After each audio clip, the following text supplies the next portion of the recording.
The new Scapa 16. Is this a good one? Is it worth picking up? I'm Jeff. This is G Whiskey. Stick around.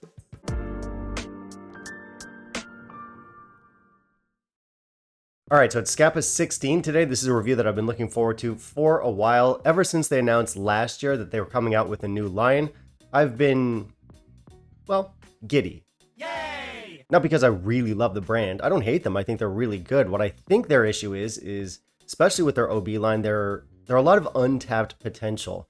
Way back in the day, they used to have a 16-year-old, which had very nice flavors, but it did come in at 40%. And then I think in 2015, they switched over to basically their whole line was just 2 bottles of no age stated nonsense. One was called Skura and the other one was called Glanza. They sucked. Nobody really talked about them. They were definitely not on the enthusiasts' radar. Both of those were 40% whiskeys, and again, not very good. But last year, in 2024, Scapa came out with a new line, which did seem very promising. For the first time in a long time, they were giving us decent ABVs, and they were giving us a full lineup of age-stated whiskeys. So expectations were high. Scapa, for those of you who don't know, is the other distillery on Orkney. So not Highland Park. Highland Park, of course, much bigger, much more famous. Scapa has far less output, and I believe a good chunk of what they produce does go into blends like the Chivas blends and the Ballantine's blends. And it does seem like with this new line, they're trying to bounce back and get some more attention from enthusiasts and give us more of what we want. So it is exciting. The distillate itself is known for having a salty coastal island kind of profile, which is very much up my alley. Now, there are a fair number of enthusiasts who do swear by this brand, albeit they'll be the first to admit that the OBs are not where they shine. It has to be the IBs. So I was not the only one excited for this new lineup. Now, what we're getting with the new lineup is a 10-year-old, a 16-year-old, and a 21-year-old. Our 16-year-old here has been matured in, what does it say on the website? It's been matured in ex-American oak barrels, and that's about as specific as they get. Now, so far, the reaction to this one has been mixed. Some people really like this stuff. Others say it's good, but it's not worth the price jump from the 10-year-old. And some people are just not big fans of this one. So let's see where I land on it. Let's not waste any more time. Let's jump into our review. In the meantime, if you'll kindly leave a like down below, that'd be greatly appreciated. For our specs, this one comes in at 48%. It is non-chill filtered, and I don't know about color. For the new look, I do quite like it. I like the new modern clean aesthetic. I like that it's a kind of stout, stubby bottle. I like things with wider bases. A lot of that is because I live in an earthquake zone, so these bottles are less likely to tip over. But it does also look good. I like the color scheme. So yeah, we'll give this 4 out of 5. So we don't get much information here on the label. It does not say really much of anything about color or chill filtration, not even tasting notes. It just says the age statement and the ABV, which is what they're bound by law to say anyway. If you look to the box, it will say non-chill filtered on the side and give you some very basic tasting notes. So information could be better. All right, on the nose of this whiskey, this is very heavy on the butterscotch. There's a lot of honey in here. I also get an artificial sweetener note, kind of like aspartame, kind of stuff you get in diet sodas. We also have some caramel in here. We get some overripe mango. We get some clementines, we get some sultanas, plenty of vanilla, as well as some hints of black licorice and some drying oak. On the palate and finish, we get a decent texture. It definitely has that salty coastal thing going on. We get some buttery notes in here. We get some caramel. Again, we get that aspartame artificial sweetener note, along with some marzipan, apricots, there's dates, there's raisins, there's some herbal notes in here, and there's even something, I don't know how to say it. It's slightly maybe chemically or plasticky. Our finish is medium in length on salt, caramel, oak, pink pepper. There's some green apple in this, as well as maybe even a slight hint of lavender. All right, so I'm a little bit torn on this one. I do get complexity. I get some nice flavors in here, but it is not everything I was hoping it would be, if I'm being honest. I know this sounds very posh, but I don't get enough subtlety and sophistication from this whiskey, because that is something I look for in older age statements. That's something I want in something that's 16 years old. Because if you compare this one to something like Lagavulin 16, which is obviously legendary stuff, also very divisive stuff. It's 43% colored, chill filtered, Diageo, blah, blah, blah.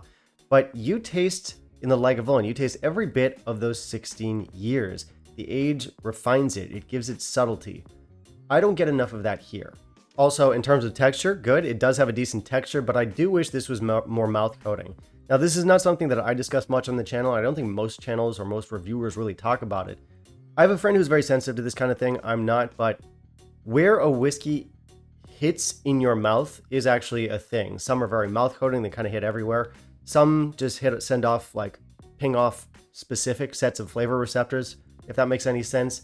This one, it's in a like specific area, more towards like the back upper palate, I guess you could say.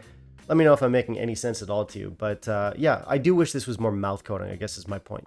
In terms of the character of the whiskey itself, the distillate, it's pretty good. It does have those signature coastal qualities that Scapa is known for. So if you like a salty explosion in your mouth, ladies, it does give you that. It's even kind of buttery too. It does remind me of some of those classic old Pultneys from back in the day.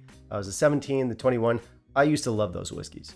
And this does go a bit in that direction. Unfortunately, buttery and salty is where the comparison ends, and this is nowhere near as good. Where this loses me is the sweetness. This leans too much into like the caramel and butterscotch side of things. It almost tastes like waffles in syrup, which sounds good, and it is good if you're using, you know, proper maple syrup. But this is like waffles, cheap waffles in high fructose corn syrup. Yeah, I don't know. There's just like this really artificial aspartame fake sweetener type note in this, or like high fructose corn syrup. Something that's kind of cheap and chemically in the sweetness here. Now, I might be the only one getting that. You guys can let me know if you do pick up on that note as well, but it does throw me off a bit. So ultimately, this does have the flavor and the complexity that a 16-year-old should have. But again, sounding pretentious, it doesn't have the subtlety, the nuance, or the sophistication that I'm looking for. And again, there are some notes in here that do throw me off. So it doesn't quite come together for me. To put it another way, there's too many thick and sweet flavors and not enough delicacy to this whiskey. It seems too heavy-handed, too sweet. Still, this is not a whiskey without its charms. I do like the buttery and coastal elements in here. I always do like that. I like my coastal whiskeys. And there's a nice fruitiness to this. There's an overripe mango note that I mentioned in the tasting notes, and as well some fermented fruit flavors that I do think people will get behind. There will be plenty of people out there that enjoy this one. So again, I'm a bit torn. There are things I like, there are things I don't. I think this will be a divisive whiskey for people. Ultimately, as I said, doesn't really work for me. My score is going to be 83 here. And listen, 83 is not a terrible score. This is a decent whiskey, and it will work, as I said, for a lot of you out there. But I don't know. I think I maybe just built this up a little bit too much in my head. That's on me. Maybe it's a little bit too much anticipation. You have this coastal, salty, interesting island distillate that's finally rebranding and sort of retooling itself for the enthusiasts, giving us age statements and 48% ABV. I might have gotten overexcited. Still though, it is a nice bottle. I am going to finish the bottle. I am going to enjoy the bottle, and I'm not going to write the rest of the range off. So I do have a bottle of 10 that I will be reviewing at some point down the line. The 21, when I see it, I'll try it out. So I want to give everything a go and give them a proper chance. But the 16, while good, it's not everything I hoped it would be. And I suppose that's about everything I have to say about it. And on that note, before we jump into value, I do want to say a quick thank you to anyone who's supporting the channel. So if you're a channel member, if you're a patron, thank you very much. And if you want to help out, there are a number of ways that you can do so. I have Patreon and PayPal linked down below. Every little bit helps, blah, blah, blah, blah, blah. Please give me your money. Now let's talk about value. All right, so for value, it's okay in my market. This costs about 85 US. Now, I have seen some websites in the States that have it for around 85. Some are even a little bit cheaper than that. Oppositely, I've seen some UK websites that have this selling for around £100. So that is quite the disparity, and I definitely would not recommend buying it for that price. I think for 85 US or less, this is reasonable. I think it's a decent whiskey. You know, for an age-stated whiskey at 16 years with 48% ABV, 85 is not a crazy ask. That said, I don't love it enough that I'll probably go out and repurchase it anytime soon. I might come back to it eventually. You never know. But for now, because I think it'll be a divisive whiskey, I'm going to recommend you maybe try it at a bar or try a sample before you go out and buy a full bottle.